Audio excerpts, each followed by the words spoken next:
উঠলো বাই তো দীঘা যাই কথাটা বাঙালিদের কাছে বেশ জনপ্রিয়।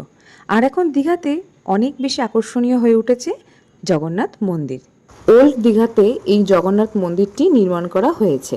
দীঘা স্টেশনে নেমে টোটো করে মাত্র 5 থেকে 10 মিনিট সময় লাগে এই মন্দিরে পৌঁছানোর জন্য।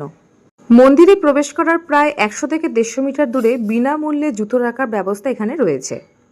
মন্দিরের বাইরেই জগন্নাথ দেবের পুজোর জন্য 50 টাকা বা 100 টাকা করে ডালা বিক্রয় করা হয়ে থাকে। আমরা সেখানে 100 টাকা দিয়ে 1 প্যাকেট পেড়া কিনেছিলাম পুজো দেওয়ার জন্য। তবে ভেতরে গিয়ে বুঝতে পারলাম বাইরে থেকে যে কোনো মিষ্টি দিয়েই এখানে পুজো দেওয়া চলবে।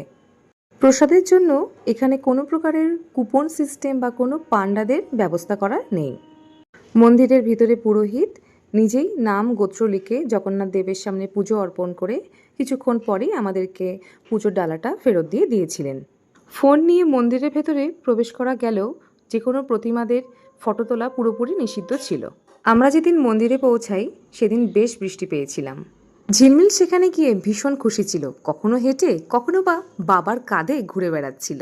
ভিডিও শেষে একটাই কথা, জয় জগন্নাথ, জয় বলরাম, জয় সুভদ্রা।